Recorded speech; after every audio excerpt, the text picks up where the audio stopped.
2025년 7월 3일 목요일 아침을 여는 생명의 큐티 시간입니다. 오늘 말씀은 시편 87편 1절에서 17절 말씀으로 모든 민족의 근원은 하나님이십니다 라는 제목으로 함께 말씀을 나누도록 하겠습니다. 자, 오늘 말씀도 보니까 고라 자손의 시라고 기록이 되어 있습니다. 오늘은 고라 자손들이 하나님 앞에 어떤 고백을 하는지 살펴보도록 하겠습니다.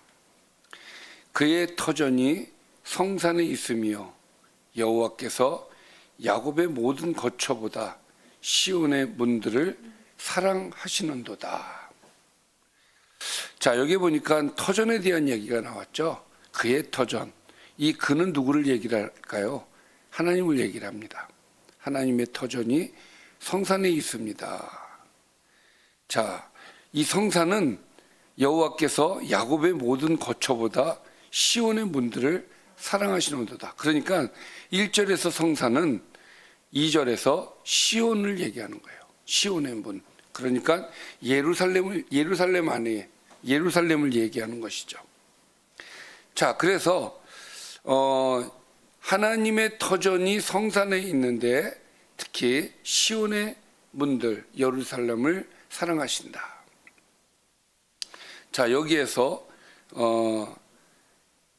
성산은 단순한 지리적 개념을 말하는 것이 아니라 하나님의 임재와 하나님의 언약이 머무는 영적 거처를 이야기하는 것입니다.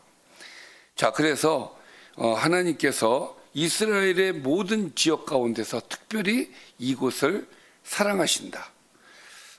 왜냐하면 성전이 위치한 시온은 예배와 하나님의 임재의 중심이 되기 때문에 그렇습니다.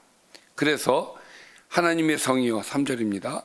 너를 가리켜 영광스럽다 말하는도다. 자, 시온은 하나님의 성이라 불리며 또 하나님의 이름과 영광이 선포되는 그런 장소라는 것을 3절을 통해서 우리에게 알려주고 있어요. 자, 그러니까 하나님께서는 하나님이 임재하신 이 예루살렘을 사랑하신다. 왜? 이곳에서 사람들을 만나고 예배를 받고 또 영광을 받으시는 그런 장소이기 때문에 그렇다는 이야기죠. 자, 그러면서 4절부터 6절까지는 하나님의 구원의 계획에 대한 이야기를 하고 계셔요. 자, 나는 라합과 바벨론이 나를 아는 자 중에 있다 말할 것이다. 라합과 바벨론은, 라합은 이집트를 얘기하는 거고 또 바벨론이죠. 둘 다 이방을 얘기하는 거예요. 근데 거기에 누가 있다? 나를 아는 자 중에 있다. 그러니까 라합과 바벨론이 나를 아는 자 중에 있다. 내 백성, 이스라엘처럼 내 백성이다라고 말을 하시지는 않지만 그들도 내 안에 있다. 그렇게 얘기하시는 거예요. 이방이. 보라, 블레셋과 두로와 구스여 이것들도 거기서 났다 하리로다. 자, 블레셋과 두로와 구스도 이방이죠. 근데 어디서 났다고요? 거기서 났다. 거기가 어디예요? 1절부터 3절까지 얘기했죠. 시온을 얘기하는 겁니다. 사실 그들이 시온에서 태어났나요? 아니죠. 그들이 하나님의 백성인가요? 아니죠. 그러나 그럼에도 불구하고 그들이 시온에서 났다라고 할 것이다라는 거예요. 누가? 라합, 바벨론, 블레셋, 두로, 구스와 같은 이방 나라들도 영적 이스라엘, 영적 시온에서 났다라고 얘기할 것이다. 그래서 시온에 대하여 말하기를 이 사람 저 사람이 거기서 났다고 말하리니 지존자가 친히 시온을 세우리라 하는도다. 그러니까 이 사람 저 사람이 누굽니까? 모든 이방 민족들을 얘기하는 거예요. 그래서 하나님께서는 그들을 영적 백성이 태어나는 곳으로 이방 민족들도 포함을 시키겠다라고 지금 말씀을 하고 계시는 겁니다. 자, 그러니까 시편 말씀을 통해서 보면 하나님의 구원이 단순히 이스라엘에게만 있다는 아닌 거예요. 자, 그래서 6절에 여호와께서 민족들을 등록하실 때에, 이 무슨 등록일까요? 그 수를 세시며 이 사람이 거기서 태어났다 하시리라. 자, 이것은 생명책과 연관된 것으로 보여지지 않습니까? 하나님께서 생명책의 이름들을 기록하실 때 이 사람이 누구예요? 이방 민족들도 거기가 어디예요? 시온에서 났다라고 하시리다. 그러니까 무슨 얘기입니까? 이방 나라들도 내가 구원을 하겠다라는 구원 계획에 대해서 하나님께서 선포를 하고 계시는 것이에요. 자, 그러면서 마지막으로 7절 말씀해 보니까 노래하는 자와 뛰어노는 자들이 말하기를 나의 모든 근원이 내게 있다 하리로다. 자, 그러니까 모든 민족들이 구원을 받고 나의 모든 근원이 어디에 있다? 너에게. 이 너는 누구예요? 시온을 얘기하는 거예요.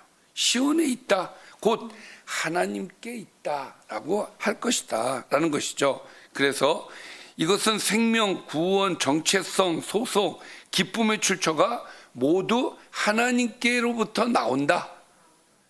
하나님께 있다. 이것을 고백하는 내용이죠. 그래서 시온은 단지 지명이 아닌 하나님과의 관계 안에서 다시 태어나는 영적 기원의 장소다라는 것을 오늘 말씀을 통해서 우리가 알 수가 있겠습니다.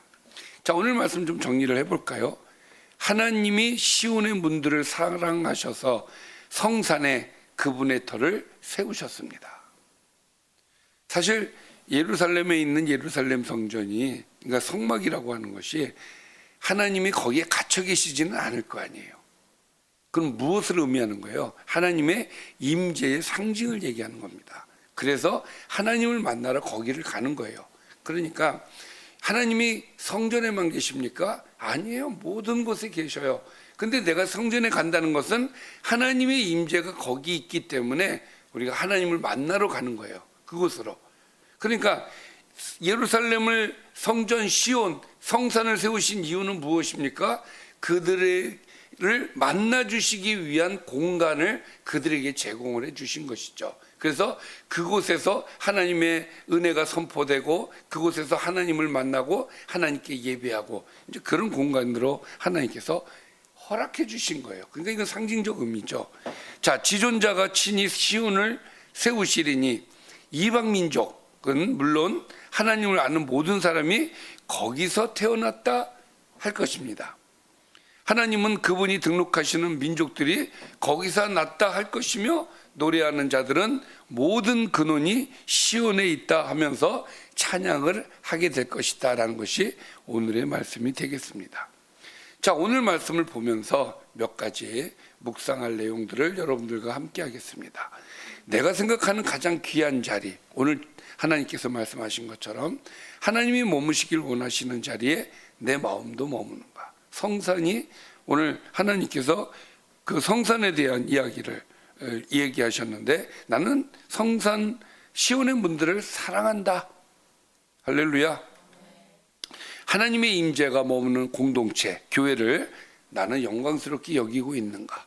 지금은 교회 공동체를 통해서 하나님의 임재가 있어요.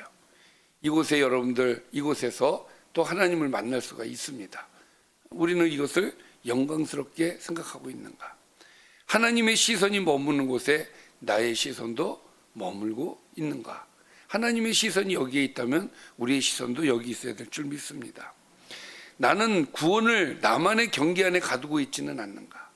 오늘 보니까 누구에게도 이방인들에게도 하나님께서 모두가 시온에서 났다라고 얘기하시겠다고 말씀을 하셨어요. 예배와 찬양이 내 삶에서 흘러나오는 기쁨의 표현인가? 형식적 습관인가?